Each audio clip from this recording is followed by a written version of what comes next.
What is good, YouTube, and welcome back to a brand new video. And today we are back still talking trades, as today we're going to talk about the Los Angeles Lakers as a team that's probably going to wind up making a trade here eventually. So today what we're doing a trading Russell Westbrook, a trading Patrick Beverley, Los Angeles Lakers rebuild. Let's go. Before we get into today's video, make sure you guys drop a like on this one, and of course subscribe if you're new to the channel. As always, greatly appreciated. We reached our goal of 30k, so once again I can't thank you guys so much for that. Greatly appreciated. Now I know you're reading this and saying, wait, trading Russell Westbrook. I mean, a long time ago it was common sense that the Lakers wanted to trade Russell Westbrook, but now he's actually been playing better since he became a sixth man.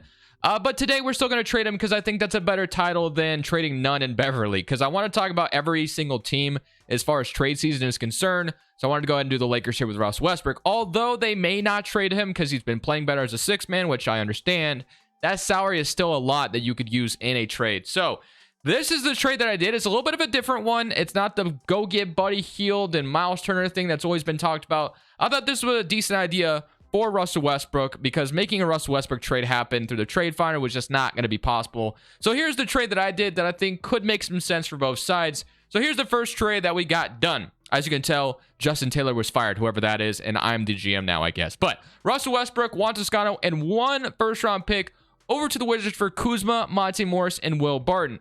The Wizards, of course, are going to eventually probably turn into a rebuild. I mean, they really do probably need to tear it down for the most part. But Kyle Kuzma is a guy that the Lakers have coveted. Obviously, they miss him from the bubble run and when they won a championship. Monte Morris is just a nice throw-in, and you're taking on that contract away from the Wizards, and you're taking on expiring Will Barton. And Russell Westbrook, of course, an expiring contract. Only costs you one first-round pick and not two of them. So I think it's a solid trade for both sides, and I really do like it. Maybe you could throw Max Christie in there instead of Juan Toscano. That way the Wizards are getting one young player out of it, maybe to feel a little bit better about it. Maybe I should have done that instead. But that's the first trade that we had go down. Kyle Kuzma is once again a Los Angeles Laker, and we got Monte Morris as a nice veteran backup point guard here in LA. So I like that one a lot. The next one, obviously, is we need to trade Patrick Beverley, and I already have him thrown up in the trade finder. So if we look through the trades, because Beverley is someone that's probably going to be traded. He's been very underwhelming since he's gotten to LA, and obviously I think they were just trying to make something work, and it just clearly isn't.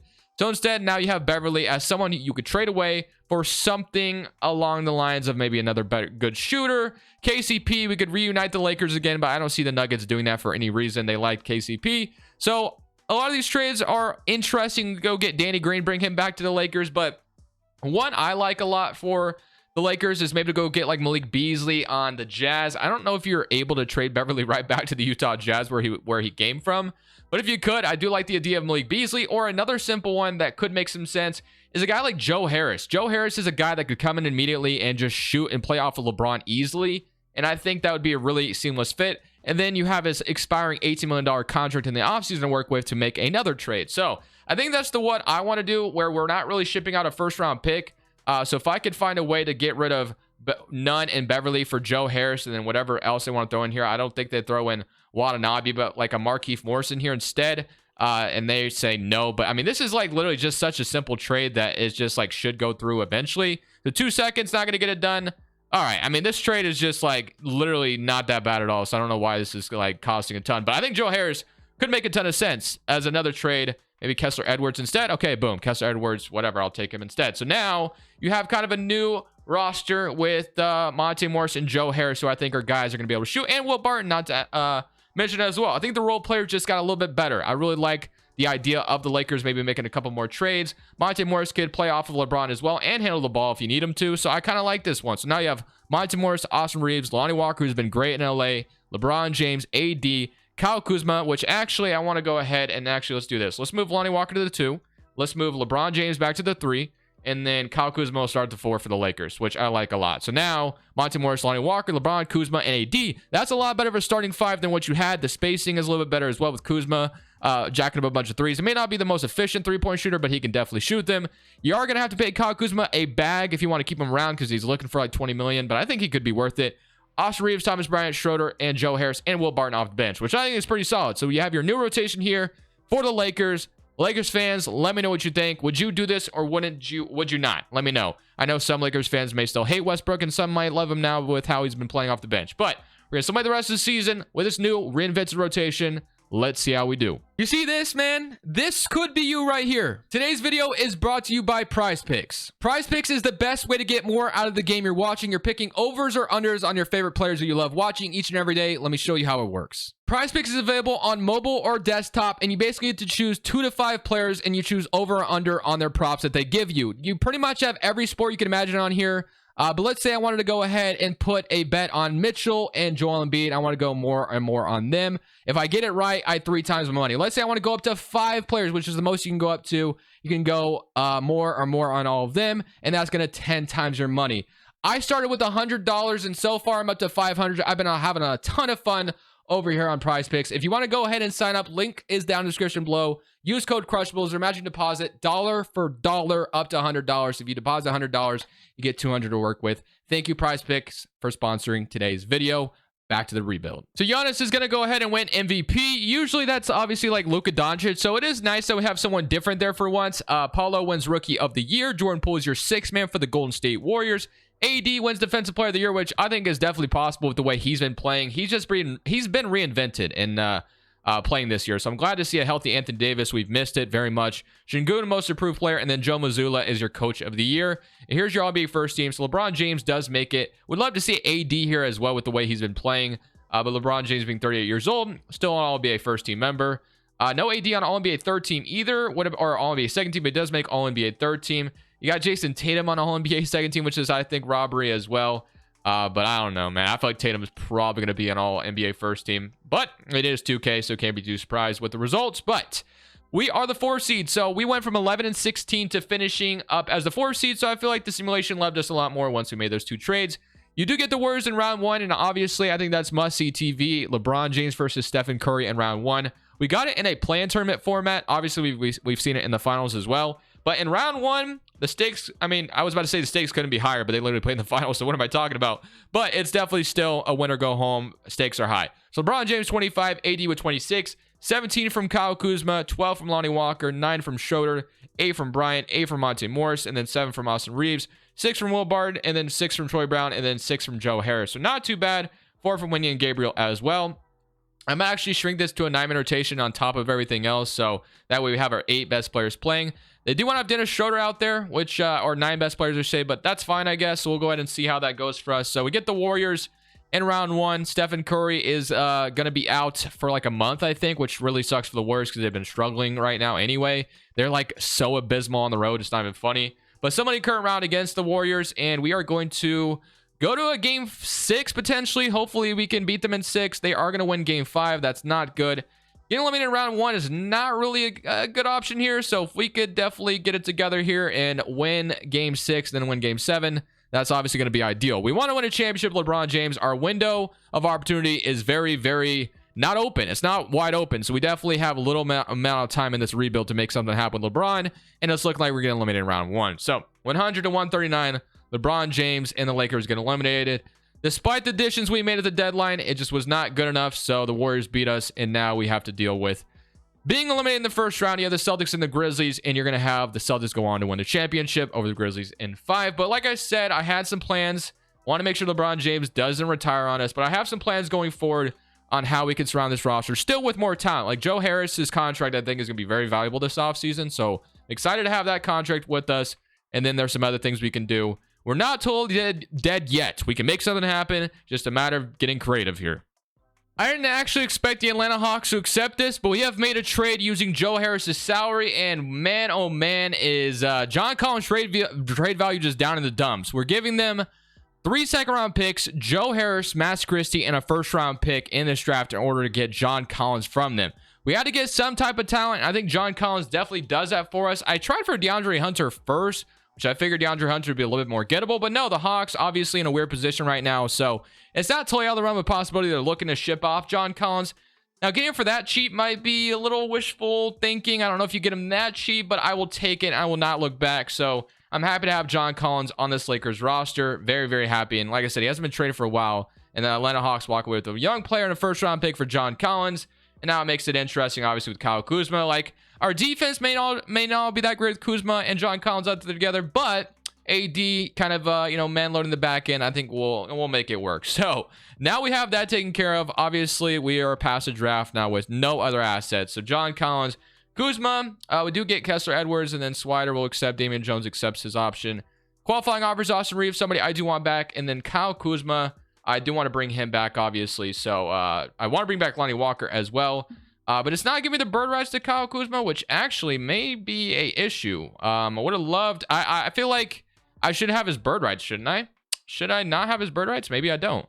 Is he going to accept a 15-minute? Yeah, he's not going to accept that. So I may not be able to bring back Kyle Kuzma, which actually is going to be super unfortunate. I thought for sure I'd have his bird rights. Brian only wants so much. I mean, we'll sign both those guys because they're both young 77 overalls that are really going to help out the rotation. So I thought for sure to bring back Kuzma as well, which I'm pretty sure I should have his bird rights after trade for him. So definitely probably is going to bring him back regardless. But now this is what you're looking like. So Monty Morris at point guard, Lonnie Walker the 2 still, LeBron James at the 3, John Collins, and then you're going to have Thomas Bryant, AD. Obviously, you have like Damian Jones here as well. We might have to make like a simple trade, or Kessler Edwards is going to have to step up in the rotation, which actually would not be a terrible thing for us to have some youth kind of play out there. I see like Seth Curry available out there as well, which I think actually makes a ton of sense. You could get Derrick Rose, Javon Carter. Seth Curry's probably going to go down in overall like crazy. So I think like a Beverley, I guess I'll bring in Steph Curry, even though he's probably going to go down in overall, but I mean, he'll at least be fine. So if I can get Kyle Kuzma back on this roster, I think this is about to be a pretty good rotation for the most part. So feeling pretty good. We're going to get Kuzma back, and then we're going to have a really nice rotation with now John Collins here in LA. Kessler Edwards going to have to step up. But once we have Kuzma back, this roster should be looking pretty good. So new rotation for the Lakers is LeBron James, Lonnie Walker, Kyle Kuzma, John Collins, AD, Monty Morris, Austin Reeves, Thomas Bryant, and Seth Curry. So honestly, feeling pretty excited about what we have going on here in LA. This is a pretty damn good rotation. Getting John Collins, like, I don't know if you'd be able to get him for that cheap, but based off what he averaged last year, maybe the Hawks would just be desperate to get rid of him and they're not getting the value they want for him. I mean, he's been in rumors forever and he hasn't been traded. So maybe there is a scenario out there that the Hawks would just be willing to sell him low and just get him out of there. I don't know if they were desperate enough, I guess, and the Lakers obviously would take him on. So I don't know. It's still fun to think about, but we're going to go ahead and so to the end of this season. Brand new reinvented rotation with Kuzma and Collins at your forward spots now. So I really do like the idea of what this team could do this season. LeBron James would be playing point guard clearly this time. Lonnie Walker. The spacing is going to be a ton better. Like, at least these guys are at least capable of knocking down threes. So that's good. And this team should be pretty good out west. We'll see what happens, though. Lake Show is officially back on top. Anthony Davis is your MVP in this video. 31-14. He got Defensive Player of the Year last season, gets MVP this year, which is really awesome to see. First MVP for Anthony Davis, which is amazing. Victor Wembanyama, Rookie of the Year, goes to him. Cousins is your sixth man for the Bucks, so Boogie Cousins back in Milwaukee gets sixth man of the year. Defensive player, Anthony Davis. You got most improved going to James Wiseman, and Darvin Ham is your coach of the year. As soon as I saw DeMarcus Cousins in a Bucks uniform, I kept thinking of DeMarcus Cousins the third. So if you know, you know. If you know what I'm talking about, you know what I'm saying. But regardless, 61-21 on the season. Luka Doncic, All-NBA first team. You get AD making it this time, and Jason Tatum makes it this time as well. As far as guards are concerned, LeBron James obviously listed a guard because I put him to point guard. Ends up winning All-NBA 13, which you love to see. So we are the first in the Western Conference. I think it's our best chance at winning a championship. So we can't get it done this year. Probably isn't going to happen because LeBron James is just going to get older, might retire on us. I mean, technically, we are going to have another season after this if we need it because LeBron James hasn't retired yet and I haven't overrid it yet, but still would like to just win it now. So Lonnie Walker with 12, Collins with 13, 15 from Kyle Kuzma. As far as the spacing is concerned, like I said, not like all of them are at least capable of knocking down a three-point shot. Maybe it's not the best efficient nights sometimes, but at least you're going to have those nights where maybe you hit a lot of them and boom, the spacing is just a little bit better around LeBron and AD.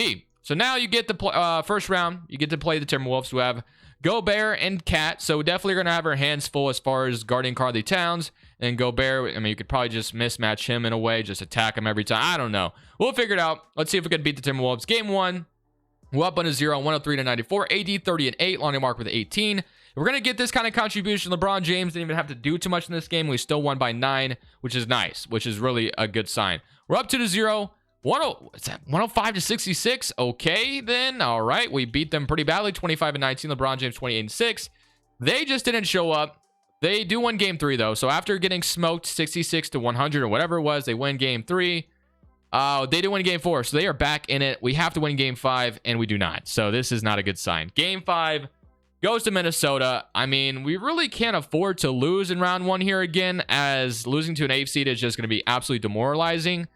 So let's come out here and see if we can win game 6 and then win game 7, because if we don't, this is going to be the most demoralizing thing that could have happened for the Lakers here. So let's see if we can come out on top of this one, and then we could take care of business at home. The Timberwolves definitely giving us a little bit of a scare, but we win game 6 and we push them back to the Staples, or I guess, wait, it's not the Staples Center anymore, is it? So back to LA. I'll say that, I guess. Now let's play game 7 in LA. Take care of business. You can't afford to lose this one. And it's looking like 2K is going to make me lose this one. We're going to lose game 7 in the worst way possible, unless we come back at the end, and we don't. 133 to 128. We lose in game 7 to an 8th seed, bro. That's so unfortunate. So, I mean, you got to go one more year on this. I think you can't just give up after that. So, you got the Cavaliers going on to win the championship. Player retirements, LeBron, or that's Iguodala, not LeBron. So LeBron still doesn't retire, which I guess is a good sign. Let's go straight to the lottery now. I mean, this offseason, we're not going to be able to do too much. It's just a matter of bringing everybody back. The Pelicans have our pick, obviously, from the AD trade. Coaching staff, got to get at least someone, but I'm probably, for the most part, just going to re-sign everybody. Unless there's another trade I can make, I'll show you, but I'm pretty sure we're just going to run it back with the same rotation, because kind of a fluke upset in round 1. It's just the 8th seeds. You guys know how it goes with 2K, so hopefully maybe this next season we get a better sim. AD is your back-to-back MVP, averaging 29 and 13, so you love to see that, and he also wins Defensive Player of the Year. This time, we don't get Coach of the Year, but I'm pretty sure we got the first seed once again, which may be a bad thing, especially get Minnesota again. But the only thing I did with this Lakers roster is I got Jae'Sean Tate in free agency. Other than that, haven't done anything else. So if we take a look at the player stats real quick, you got 29, 25, 14, 13, and 13. This is my last chance here. If we don't win a championship here, is GG's. We don't win. So hopefully we don't have to face Minnesota, and it is Minnesota. I mean, this team just upset me last year, and now they have Klay Thompson, so don't really know what to expect. You know what? Instead of clicking game by game, let's click Simulate Current Round and see if the results are any better. Simulate Current Round, and we are going to beat them in 5. So I feel like clicking Simulate Current Round works a lot better for me, but it's also scarier because I can't stop and try to simcast to make things a little bit slower and better. The Jazz have a very interesting bench and a very good lineup in general, so don't know if we beat them here, but once again, I'm going to rely on Simulate Current Round and hope for the best, and we are going to beat them in 7. See how scary that was? I clicked B to try to stop the sim. Thankfully, I mean, we still got past them, but now we get the Houston Rockets, who have Cole Anthony, Middleton, Jalen Green, Jabari, and they have Wembanyama and Şengün, Kevin Porter Jr. This might be GG's, boys. I don't know if we beat this Rockets roster, but Simulate Current Round, we're going to rely on it again, and this time we lose in 7. So that is how the video will end, because I don't think LeBron James is getting any younger. The Cavs going to win the championship. So 40-year-old LeBron James can't get him a championship in this video, which really sucks. Honestly, I thought we threw together a pretty good roster for the Lakers. Probably a little bit out of the realism stage, I will say. I don't know if you get Collins for that cheap, and then Kuzma, I think it's possible you can get him, obviously. Beverley and Kuzma's contract works perfectly, but the Wizards definitely are going to want a first-round pick. So we'll see what the Lakers decide to do. I imagine they're going to be making a trade. But thank you guys for watching. Hope y'all enjoyed. Let me know what team you guys want to see me do tomorrow with trades, because I want to keep talking about trades, because they're my favorite thing in the NBA, obviously. But this is Crushables saying peace. Thank you guys so much for watching. Make sure you click here to watch another video that I know you'll love.